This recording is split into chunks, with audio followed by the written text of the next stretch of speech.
probably lots of things people just call quantum in itself. But we have to be a bit more serious about this here, right? We need to have a good concept of good understanding when you're allowed to call something quantum. In Gijs's talk, he sort of was a little bit humble and said, oh, I don't know whether I should have called this quantum. So we should decide whether he should or not call it quantum, one way or another. And that's what it's about. And I mean, I know there's a few different schools of thought. Like a lot of people sort of trace back to old-fashioned, or I should say old-fashioned quantum logic, and there, quantum means anything non-distributed. Then, for some people, quantum means anything non-commutative. Sort of the algebra people. For logic people, quantum means not having basically a decent entailment operation. Right? So now I'm asking all of you, when does something deserve the name quantum? Make an introduction. I'm a physicist, so even in physics there is some debate on what is quantum and not quantum. For example, when you are taught quantum physics, you learn about many effects, lasers, superconductors, and these are considered quantum by physicists. But then recently they say, oh, no, this is not quantum, this is classic. So even in physics, I think that it's not so clear-cut what people call quantum, real quantum, or just quantum derived. So it's a big question also in physics. This is just a comment. Yeah, sure. But you can also now say what you think. Well, I think quantum is, my opinion, personal opinion, is that the debate quantum and classic is a little bit not so well defined, because I don't think there's a real clear cut in physics of quantum and classical. But one thing I think could be peculiar of quantum and disappeared because of Heisenberg is non-commutativity, and it's in the physical effects. Is the first time physical effects are non-commutativity. Commutativity is when you are quantum, because you don't have non-commutativity outside of quantum physics. This is one, and also non-locality. But this is more tricky because waves, for example, electromagnetic waves are non-local. So there is still debate to know if an electromagnetic wave is a quantum entity or is it just something which is classical. So this is so I think non-commutativity and non-locality could be something which is defined. Yeah. Any comments? Some comments. Yeah. I have a question. Usually we speak with many ones are called quantum-like. Doesn't mean they are quantum, but maybe they are inspired by quantum. Yeah. So for example, all the models today, they were not quantum, they were more like quantum-like. Yes, but I say that also in physics, when you talk of quantum information physicists, they say well, a laser is not a quantum. They say it's the model, a laser does not really behave in a quantum way. So this is the question. Because a laser is photons, so for me it's quantum. But we're speaking in more abstract level. Yeah, I know. We are completely far away because this has not to do with quantum, because it's on a very high level. And there it's very difficult to say what is really quantum inspired or what is just using tensor problem. But I teach quantum physics, and sometimes I say to my students, it's just linear algebra. To not scare them. Not to scare them. So. But why are people scared by quantum? Well, because they say nobody understands quantum physics. They some people. Yes. Some people. It's a joke. But Is it not the notation which is so strange that people are so afraid? No, when you teach quantum physics, the students, at the beginning, they're really sort of afraid because there's so much communication about Schrodinger cats and all this. It's really very spread all around. So even in high schools now, everyone knows about quantum, but it's sort of mysterious, and this is why then they say, oh, it's very difficult, the theory, but okay. I know that, for example, if you use bracket notation, people don't understand it. If you use just vector notation, But I start with bracket because they don't know anything and they find it natural. So I say people outside quantum. yeah, I know.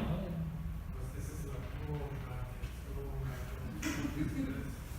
Well, it's also the distinction because if you see how it was taught 15, 20 years ago, they basically taught wave functions, equations, differential equation, and now it's more brackets, matrices, eigenvalues, and all that. So this is also a shift in how quantum physics is taught.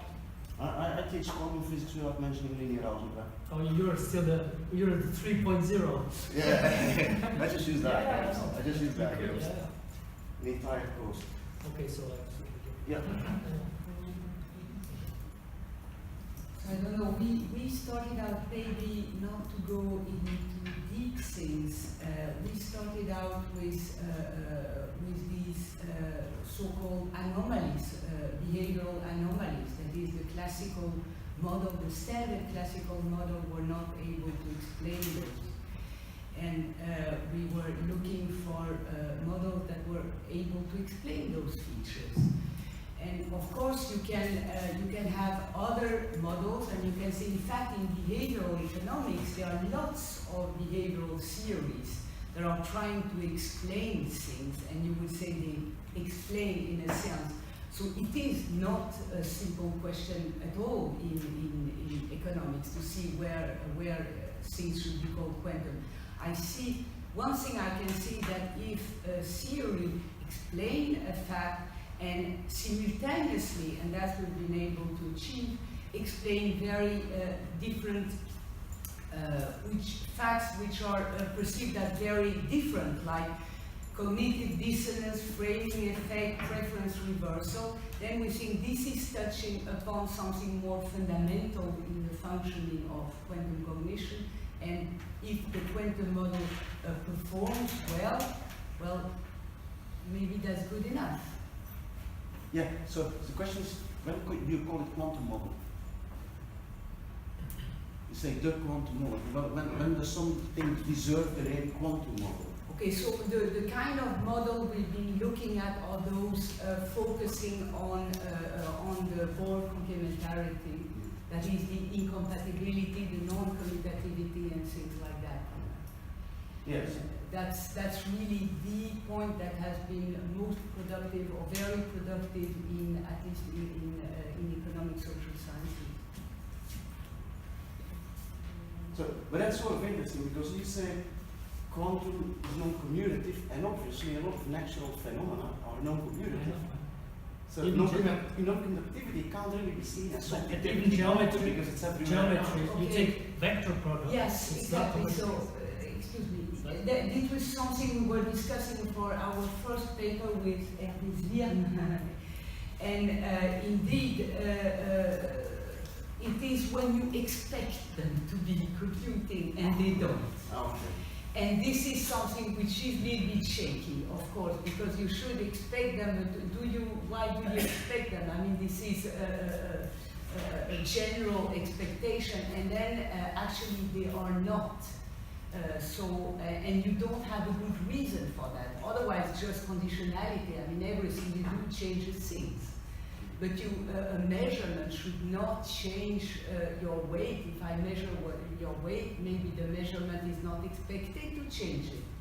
Okay. And there are a few things that you do not expect this interaction to have an impact on the property, and still it does. But indeed, it is really shaky. So when I'm in a dark room and I'm looking for a balloon in a dark room, I'm not going to find it without changing where it is. There's just no way I can sort of locate the balloon without kicking it away. Because you don't have a good instrument to. I don't have the right instrument. Yes. You don't have light. Yeah, I don't have the light. Yeah. So, okay, it's very interesting that commutativity has come before, and it's not it's not by chance actually. You know that certainly all know that whenever someone after the creation of quantum mechanics wanted to quantize some phenomenon or some field of physics, some domain of physics, they found two variables that do not commute, and they posited commutators. For instance, in electrodynamics, you have the electric and magnetic field, and they don't commute according to theory. So the whole history goes in this direction. Second point, there are good reasons to think that many of the features that are found so specific of the quantum world, namely quantization properly speaking, namely quantum germs, wave-like behavioral phenomena, even indeterminism, can be derived from this, from the commutation relations. So there is a good reason to think that this is the fundamental feature. And the strange thing was precisely that classical physics dealt with, commutative variables, and the equivalent of the commutation relation is the Poisson bracket is quite different in its meaning. So I suppose I've got a relatively conservative point of view, in that I sort of think of quantumness as being very much from the physics, and of course nowadays we want to think about things being a little bit more general. And what I'm hearing from some of us is that we want to talk about quantumness in terms of family resemblances, things like contextuality, things like entanglement. But one of the things that I always find most interesting about quantum mechanics is the dynamics, the actual evolution of time. And this gets into the wave-like. The wave-like property is not just the fact that you have interference. Well, in order to have the interference effects, what you need is some sort of notion of evolution with time and propagation, and in something like a Huygens principle, the fact that you've got a linear dynamics. So that's getting in very much into mathematics, perhaps. It motivates a very specific point of view, and it would sort of rule out, even in physics, anything that was, turned out to be a nonlinear correction to quantum mechanics. But this is the sort of point of view that I come from. If I were looking for something to be quantum, I'd say, well, not only how does it change under sequential interrogation, which is, I think, a very important thing, and the fact that there might be something non-commutative tells you that there's something interesting going on. But I'd want to say, when you're not interrogating it, does it change and how does it change? Can you actually come up with some sort of model for what the underlying thing is when you're not interrogating it? That's the thing that I would want to see from something that's really robustly quantum. And you can still have an interesting field of study which has something like contextuality. That's not worth, it's not it's worth to retain that, and it's nothing to dismiss.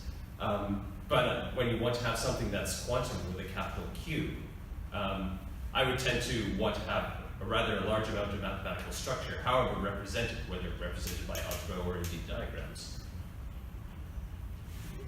Peter, you are the founders of this conference. Was it all worth it? I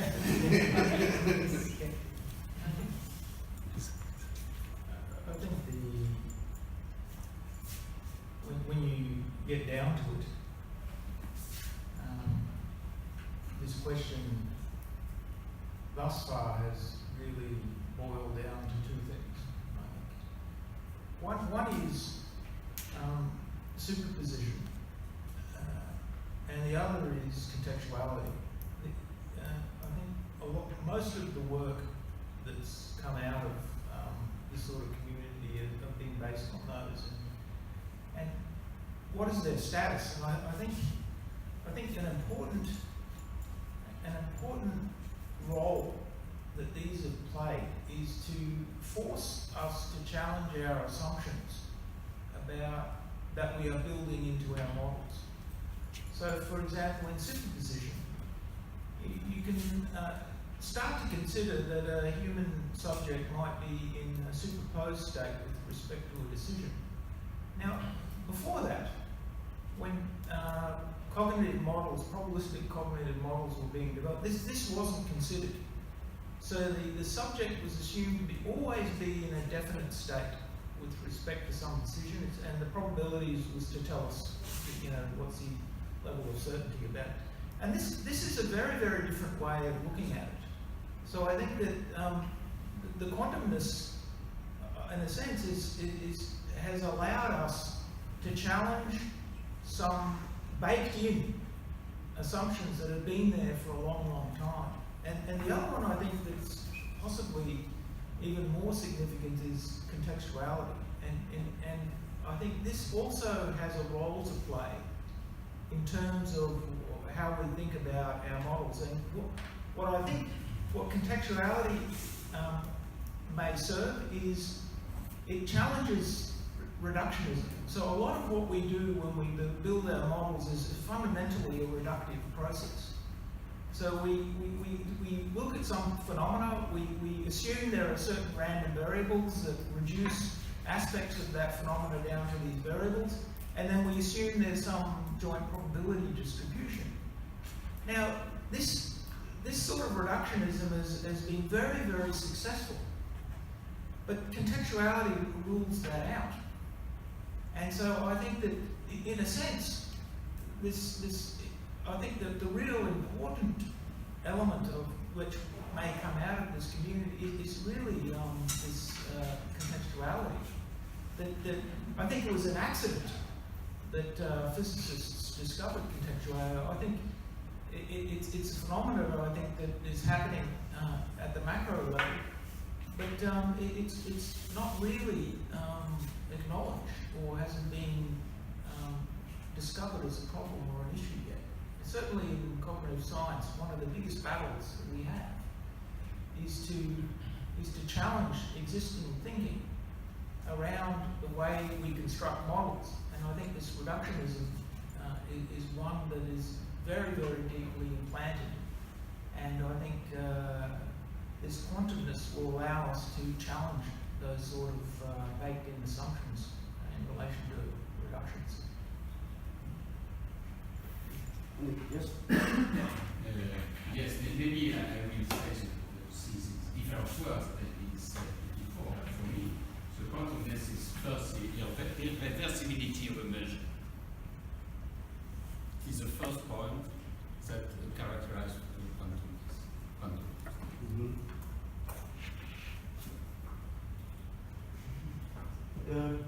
I mean, personally, I've got a bit of problem with non-connectivity or this irreversibility, because most classical computing is irreversible.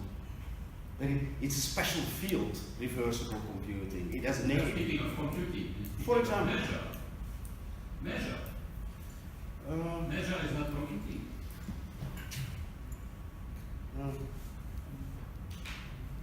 Measure is projection. I mean, as far as I understand computing, any process that teaches you something is a computation.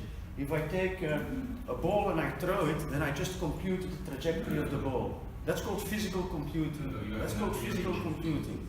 So there are communities, physical computing, and that's how they think about computers. A quantum computer is just an evolving quantum system. Like the D-wave computer is just an evolving quantum system. So there is no computing when we do physics. D-wave is just an evolution. So is that not a computation? I don't know. Feynman defined quantum computing as make a physical system evolve. That was Feynman. So it's a gray thing what you call measurement and what you call computing. I think it's not very clear where the separation is from. Computing can be reversible. Huh? Computing can be reversible. It doesn't need to lose any information. It can be reversible, but that has a name. It's called reversible computing. Yeah, but it's not because we decided like this. Because of history, we could have all reversible computers. Sure. Yes, I think if you look Shannon, he was the first who built the logical gates classical, because he wanted to have a function from 2 to 1. But I agree with you, they could have done the logic reversible at the beginning. But of course, then when you have a computer, you need a result, and when you get a result, then you have to project. Yeah. Perhaps at that moment, Perhaps it's the time you stay without doing measurements, which is the Like a quantum computing conservatively is you prepare your things, you do an evolution, and then you measure.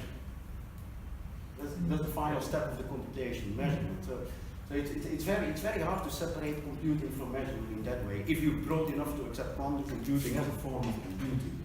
Yeah, so I mean, I guess the difference between talking about measurement and talking about computation, measurement is something that you sort of do and you think of it as having some sort of cause and effect relationship. And something isn't a computation because it's a measurement. It's not a computation because it's irreversible. Something's a computation because it's something that you want to do. It has a different sort of status. It's teleological. You get to decide what something is as a computation when it's doing something that you want.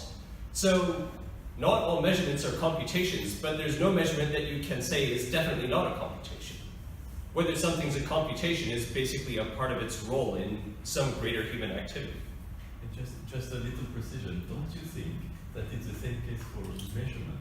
What we call measurement is a certain interaction, but it has a teleological aspect of it, which defines it as measurement, not as any kind of interaction, or even irreversible interaction. That's a certain possibility, but that commits yourself to a particular view on what measurement consists of physically. So I mean, that would be an entirely different philosophical tangent that we could go on to. That's a possible approach. Well, in physics, you have some motions, for example, at very low temperature, at zero Kelvin, you see things rotate, you see many mechanisms, but the problem is are reversible. You have movements, but because you don't measure them, then they continue. So it's sort of a evolution, eternal. So this is also something which is typical quantum, that you have this evolution without any change. And for example, and if you look at the Turing machine, you have to change the state. So you must change at some time. Otherwise, you do not do anything. So if you leave the system only quantum, reversible, I think you will not get any result. Because you have to change. Because it would be, it would mean you could get free energy. And in physics, if you take some rotation at 0 Kelvin, and people think, oh, I can get energy from that. Like you cannot. I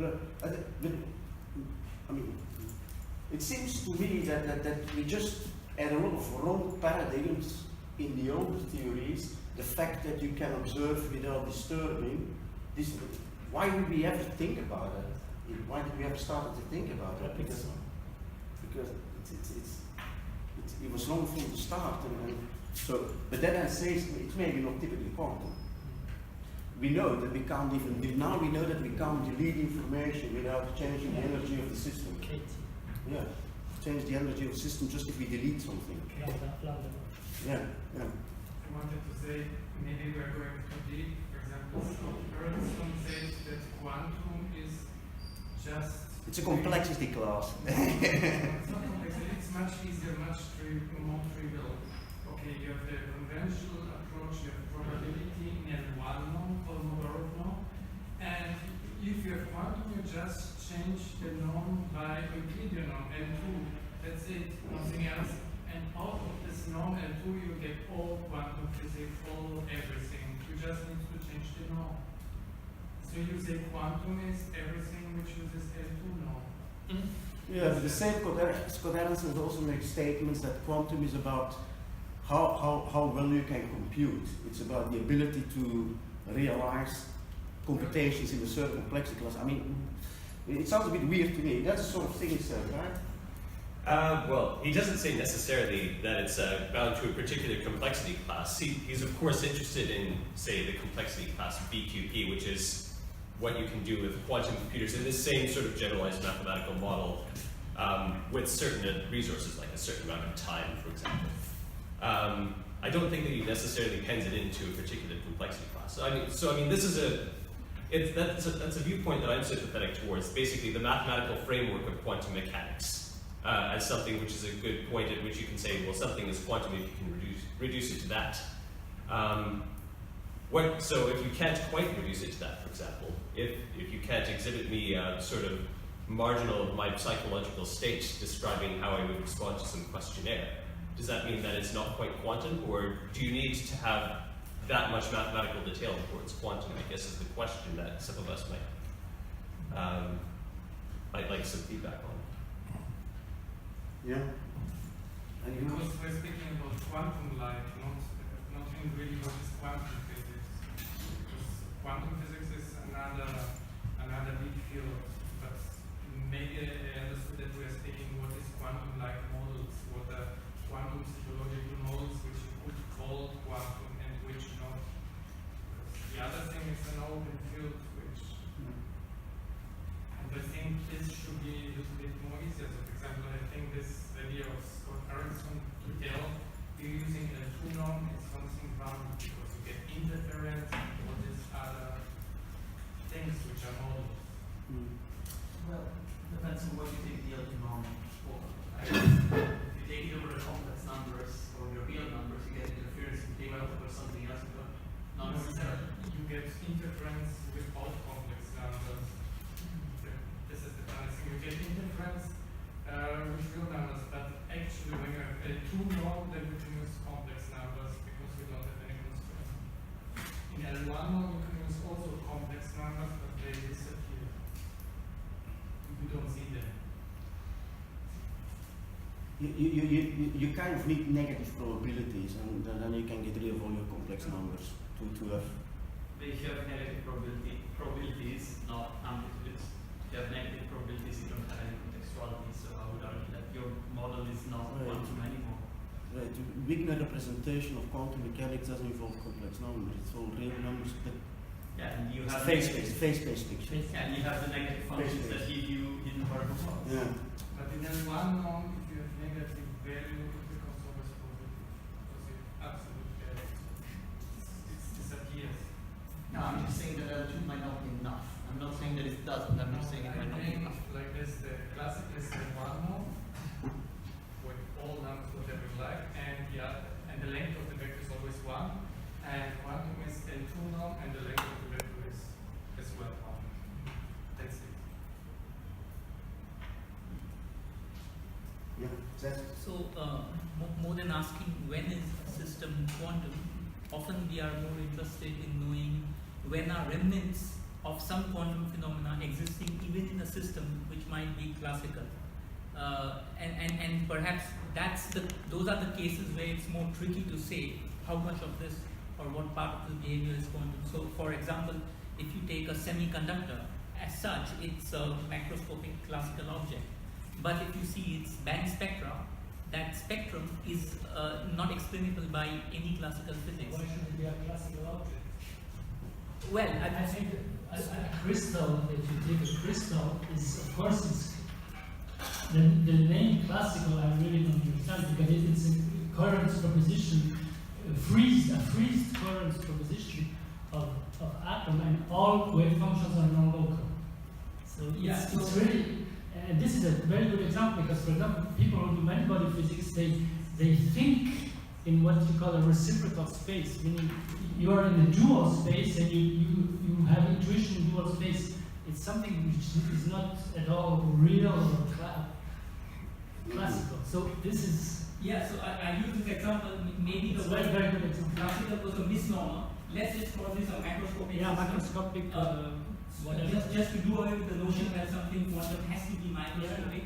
Now in this case, you have a macroscopic system, which, let's say, is my semiconductor. If I want to study its mechanics in this room, like I throw it, I can just use Newton's laws to compute where the projectile goes. Yeah. But if I look at the spectrum, there's of course some quantum phenomena there. And now, for this example, if I want to ask, so when do I, what parameters should I compute to decide whether the spectrum would be classical or quantum? I might think of maybe perhaps trying to say, okay, what's the quantum wavelength of this lattice? And based on that, I might decide if the spacing between the lattice or particles is more or less than the quantum wavelength, and then that might be some benchmark to decide whether it's classical or not in terms of the spectrum. So shouldn't we be looking for some kind of markers at that level for these macroscopic systems? Because that's where most of the time the confusion happens. But even in physics, now they say they don't always consider quantum system only microscopic system. It's, you can also consider big quantum. Yeah, that's true. But and that's so, where it's in your sense. So yeah. perhaps also from there we can. I know that in the quantum information community, there's many people now coming from many body physics, and that they bring in ideas that people at the beginning didn't have at all. And for example, entanglement, they say, oh, but there is a very large scale entanglement.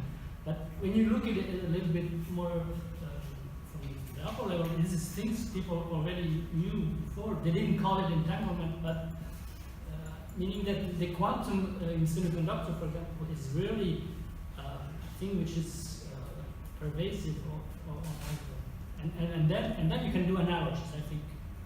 For example, you do the Fourier special Fourier transform could be a quantum-like analogy, even if then in some way one calls it classic holograms.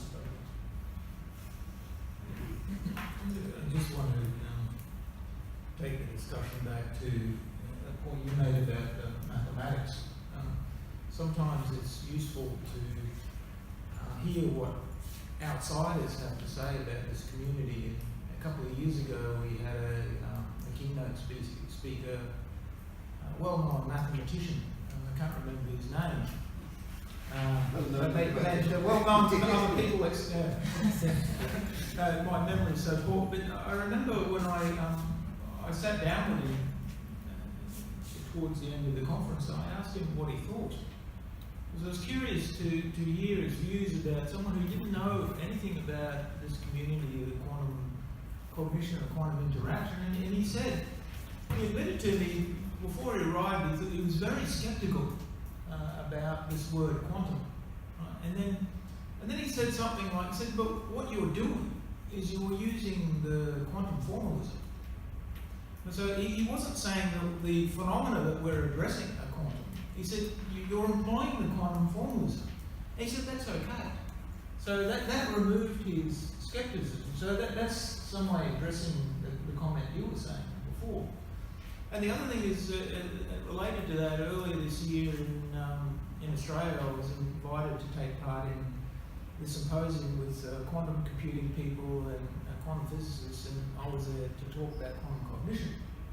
And simply again, a lot of these professors were very skeptical before I spoke about something. And then what I said is that, I was talking about contextuality, and I said, well, essentially, if we find contextuality, for example, in human information processing, what is it that we can say? And I said, what it is that we will have a non-quantum phenomena that is displaying quantum-like statistics. Right, so I'm not saying that the phenomena being studied is quantum, but it's displaying quantum-like statistics. And this is I think the realm in which this community is traveling. Thank you. Just a little historical comment once again. Maybe the reason why we are a little bit uneasy with saying that quantum behavior is so widespread, it's because of the word quantum. The word quantum was applied to the first elements of discovery of this new realm.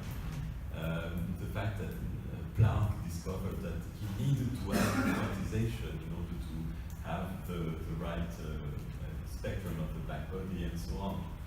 But later on, it was only 25 years after, with Heisenberg, that one discovered that the true point was not about quantization, but about the commutation relations. Because from the commutation relation, you can derive anything.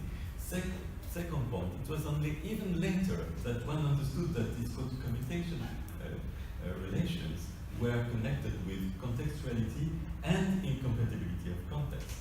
So if now we call this theory the probabilistic theory of contextual phenomena, there is no problem. And the only feature that is common to particles and to human beings is not a positive feature, the fact that they are quantum. No, it's just a negative feature, the fact that they don't have intrinsic determinations, and therefore you need to take into account the contribution of the context to describe their behavior. I agree totally. Thank you. That's a great summary. Following up the discussion with the mathematical models, I would like to ask if non-commutativity, so we very much discuss about compatibility and incompatibility of events. I would like to ask if that is actually a necessary condition in order to be called quantum-like. Because, like we mentioned this morning, we have many algorithms. Because when we are moving to quantum, we are dealing with linear algebra, with matrices, and of course, the consequence of using matrices, the product of two matrices, is non-commutative. So that comes naturally from the principles of mathematics. If this is actually a necessary condition in order to call a model quantum, then we have to call many of the computer science algorithms quantum or quantum-like as well. For instance, the principal component analysis, PCA, is nothing more than a projection of the data, rotation of the basis into the direction where the basis has the highest spread, the highest variance. So for me, under my understanding, it's not this compatibility or incompatibility that really says that something is quantum. It can be, but it's not a necessary condition. I would go more towards Peter's view. For me, it would be interference, which comes from the superposition, and contextuality as well. So I think this is something that we need to really make clear, because people outside of the physics, like computer scientists, we are constantly dealing with changes in base. We are rotating axes to project data in other directions. And for us, of course, this is not quantum, it's just a rotation of the axis. For us, what is really quantum is what creates interference. After all, in quantum computation, we can speed up the computation precisely of these interferences because it cuts the path, the search path of the algorithms when we have a superposition. May I ask a question I'd like to ask a question to everybody assembled that might help me to understand a little bit better how we talk about this here and how we want to talk about this. What do we mean by interference? I, for instance, have a very specific idea of interference, but I have some evidence that it's not the same notion that everybody else here has. So I would like to have a sense of what other people consider interference to consist of. If this is a key part of quantum. In optics, it's very clear. I probably have the same notion that you have, but you can consider, if you consider waves, then it's non-local waves, like on the sea, where you put two wavefronts coming in, and then you will see that you will have some higher and lower. a cancellation of excitations. Yeah. This is the notion of interference. Then, of course, with vectors, you can have the same thing. You take the diagonal, and you have the spread. You take a plus minus. You do a little bit what you want with the signs, and then you get interference because you can cancel completely. So it's very technical. It's nothing really special. But then, of course, I don't know. For in general, can you give a very general definition of interference? Can't you say just non-additivity? Something different with respect to additivity Or non-cumulative. Well, I have one intuition that I came up is that you need somewhere a negative number. Yeah, that's right. Because otherwise you will never have interference. So, and that is why in waves, in electromagnetic waves, you have plus minus. So, and if you do only 0, 1, you will not get, I don't know, I have the question mark. In physics it's clear, you have to have plus 1, minus 1 to cancel. You add. If I may elaborate, the reason why I'm asking this is because I've heard in this very panel discussion, for example, interference links to superposition. Now, of course, if you have superposition, you've got the potential for interference, provided that you can have both possibilities of signs. Yeah. If you only have a superposition without the possibility, the question of what sort of superposition, what sort of sign you have, then interference of the sort that I understand doesn't occur. Now, that's not to say that there isn't anything quantum going on. This just means that when we're talking about superposition and basically changing people's position or their attitude by asking the question, if this for you is an example of interference, all I mean is that you have a different notion of interference than I'm currently coming in with, which is not to say that it's wrong. I would just like to understand what that notion is. One thing for interference is something must disappear somewhere. And this in physics is very, very clear. It disappears. For example, when you do Mach Center interferometer, then you can have on one of the two arms, the energy disappears. Even from physics, it's not very clear. It's not very intuitive. So it remains a strange effect. Sorry, just because since distributed, it's clearly acceptable to talk about things that are not just the real numbers and the complex numbers, because one wishes to build models however one can, whatever works. Then perhaps it would be worth distinguishing between interference as things that cancel out, which is definitely, it works for every ring or semiring. Like, you can pick anything and you can ask, do things cancel out or not? That doesn't necessarily imply anything like contextuality in general.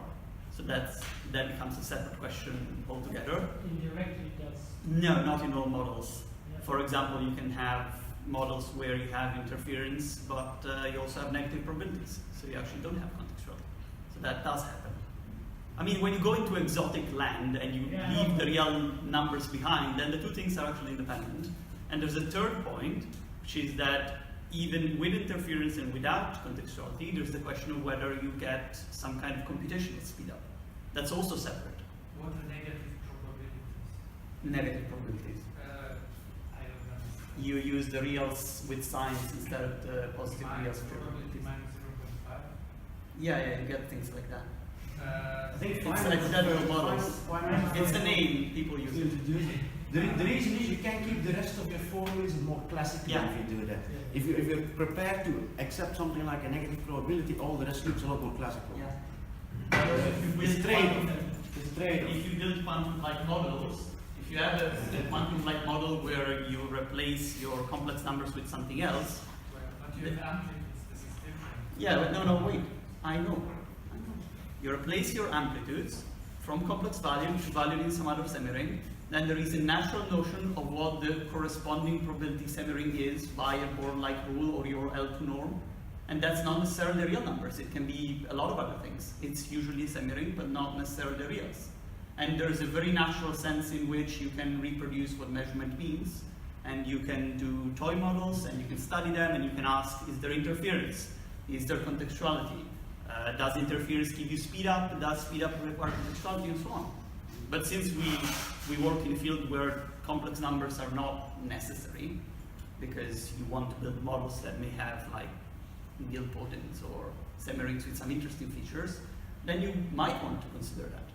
And in fact, then there's more than one notion, and they don't coincide, and they're not even related. My gut feeling is that they're all different. Contextuality, They're all different, yeah. non-locality, teleportation, speed up.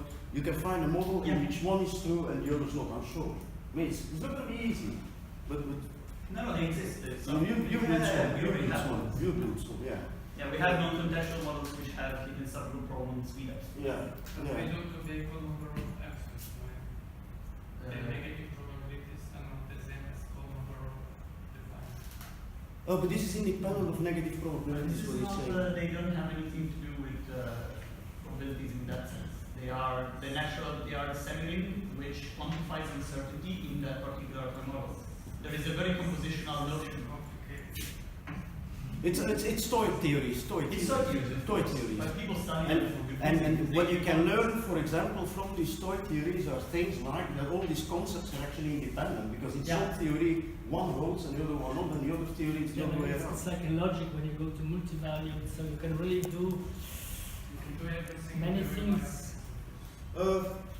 I mean, these theories are still pretty operational if you want to. Entirely. They look exactly like conductivity, They except look that we entirely- are different on the determinist notion.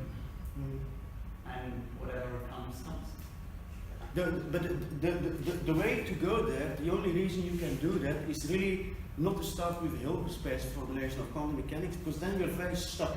It's very hard to change anything on Hilbert space quantum. So you have to go to a different form of quantum mechanics, which still is fully comprehensive, which still has the full description of all your phenomena. We use category theory and diagrams to that. And so you're in a very abstract realm.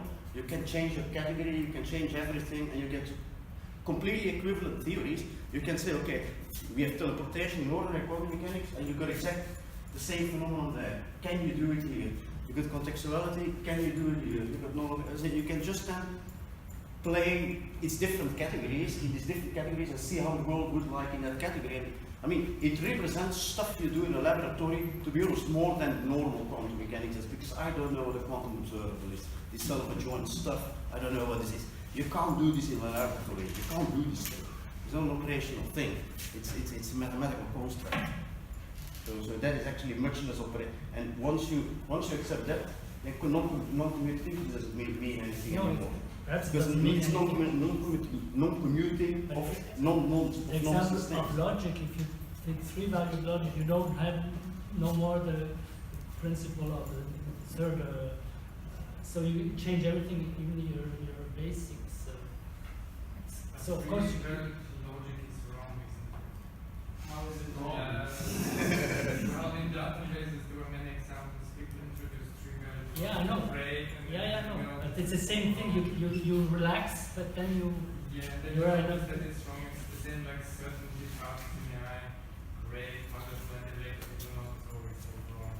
But people use intuition logics for a lot of things constantly, and they have something. I mean, there's a similar connection there. I would argue that Something is not wrong. Yeah, it's wrongly something- used. It's wrongly used. yeah. It's wrongly used probably. But going back to what Catherine asked, does it mean, because this is getting very philosophical, yeah, does it mean if something is not commutative that it's quantum-like? I don't understand non-commutativity to be honest. I'm definitely not true. For example, it's the matrix multiplication. Does it mean if I perform matrix multiplication, it's already quantum? Rotations in physical scales and classical Just mechanics matrix don't multiplication. It's matrix multiplication. You have to model I mean, sorry, I mean, can I just shortly? I mean, we're trying to reduce the adjective of quantum of quantum or quantum-like to a single phenomenon. Well, if you're doing social sciences, actually, it really depends on your experimental paradigm. Sometimes it's non-commutativity, sometimes it's superposition, got interference. I mean, it really depends on what you're studying. It depends on what you're trying to model. And then, for some reason, when you don't have the classical laws of probability that are validated, then you have an intention or you have a good lead to try out quantum-like models for different reasons, not just non-commutativity. What do we gain by this? What is the interference that we do when we call this non-commutativity quantum? What can I do in quantum that I cannot do classical? Because I can do the same thing in a Well, classical. perhaps you didn't do it before. I think quantum information brings many new ideas, quantum gates, etc., that were not used before. Perhaps the fact that it's was not used before, that it has an advantage, and perhaps you can call it quantum or you can call it how you want, but in some way you didn't do that before. So perhaps that's one of the advantages of using the analogies. There may be another reason, something that you don't, I mean, it's just that you do not expect, you expect people, say in economics, you expect people to have a taste, to have preferences. And then you put them, you make them make choices in one order or another order.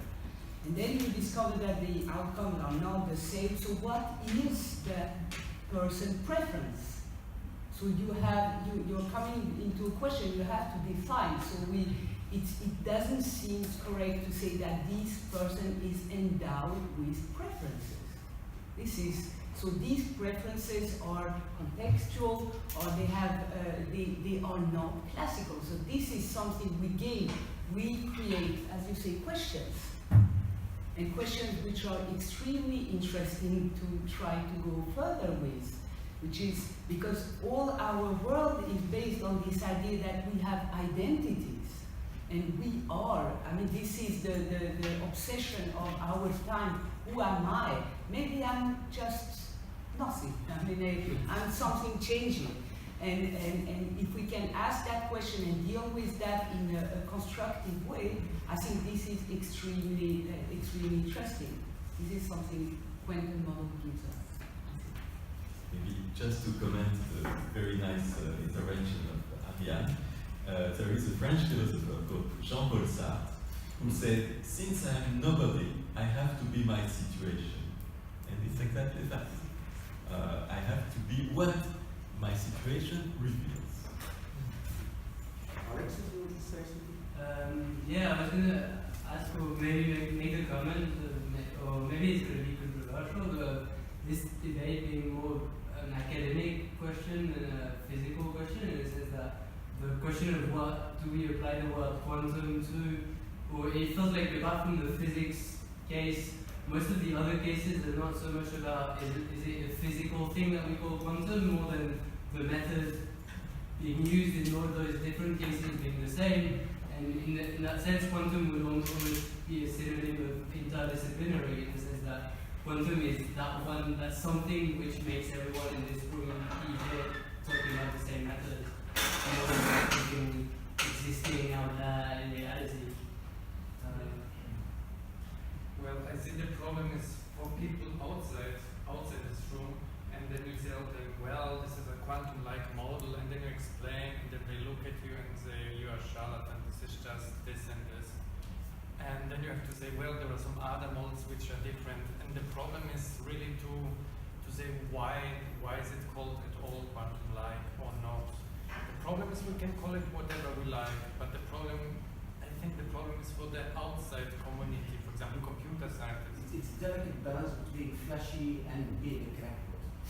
It's a delicate balance that people call you that you are, how do you say, that you are charlatan. Yeah, that's what basically. If they say you're not doing serious science, you're just doing whatever. Maybe one doesn't have a choice always, because like when I started to do the linguistic work, you saw in two talks today with the diagrams, then New Scientist and Scientific American, they branded me a quantum linguist. Because we're using formalism which we also use for quantum mechanics. And then actually that had a very bad impact, because people think of me as a crackpot, which I am, but that's okay. I mean, they should know that, they should know No, that. exactly. I just wanted to add that, I do recognize that some aspects of the mathematical formalism coming in, and I'm strongly sympathetic with the top-down reasons for wanting to address these ideas, but I guess again, from a somewhat conservative point of view, I'm interested in, so it's an interesting approach and well-motivated, but to call it quantum in particular, I look for basically a consonance between the bottom-up approach, the mathematical formalism, and there's the question of how much of the formalism has to be there before we call it quantum. And it's not that I've got a checklist of you must have precisely this list of things. I'm looking for basically, again, the family of resemblance. How much of the formalism has to be there before we can say, yes, this is really quantum? I don't think that there's necessarily a sharp answer to that. That's not to say that it's not worth investigating as a question. And this is what's motivating my asking about what you mean, for example, by interference. I think of this, if you have things that are cancelling, that's interference, but what are the things that are cancelling in your models?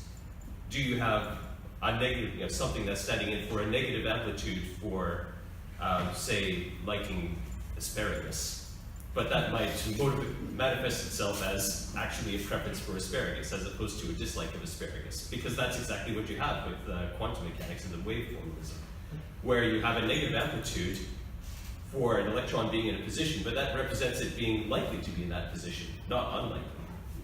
And so I'm basically trying to see the correspondence between your subject matter and the mathematical model with which I'm familiar. If you take the Dirac equation, Dirac had the same problem.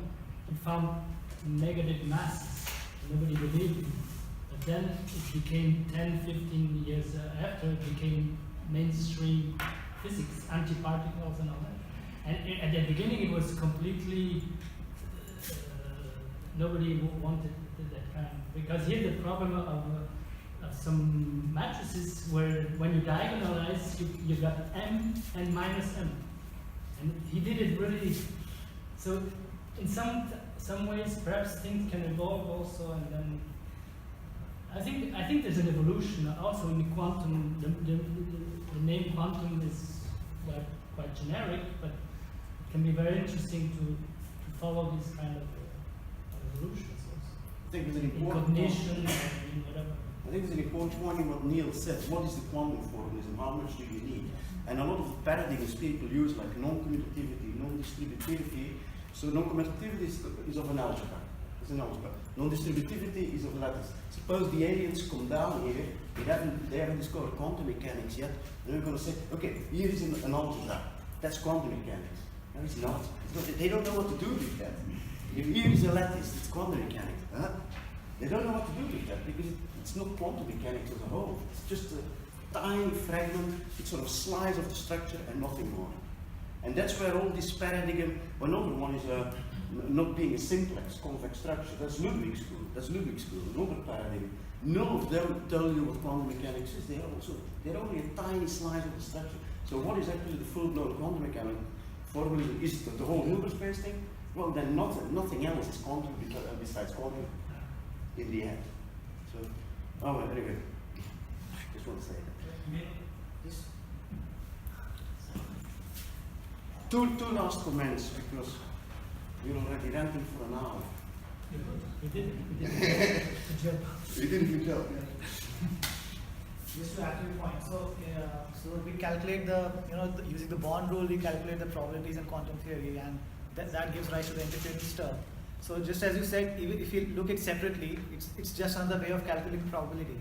And someone will say, like, why is it quantum? It is quantum because it was used in quantum theory first, and it came from there. So whenever we can say we are doing quantum-like stuff because we are using this method of calculating probabilities, and just because it was used in quantum theory, so we can always say we are doing quantum stuff. So maybe we can see that individually as a separate thing, but we can always say that it comes from quantum theory, and therefore we are using it. Giovanni? Yes, I saw there was this problem of measurement, the difference between measurement and the process theoretic view of what you can do, what you can compute. And I mean, these two, I think they get unified with non-commutativity. So non-commutativity is of an algebra of observables or of measurements that you can do on a system. And given this algebra, it gives a category of representations, and which is the possible processes that you can apply to your systems, given that you have those measurements that you can do. So it's the computational perspective and the measurements perspective where non-commutativity gives the quantumness are two sides of the same thing. I mean, there is a duality through it's kind of a duality in some way. Those two, this kind of debate.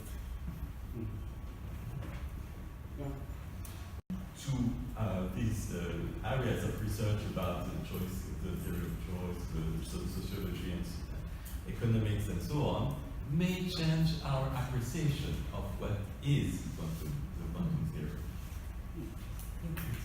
That's a good ending, I think.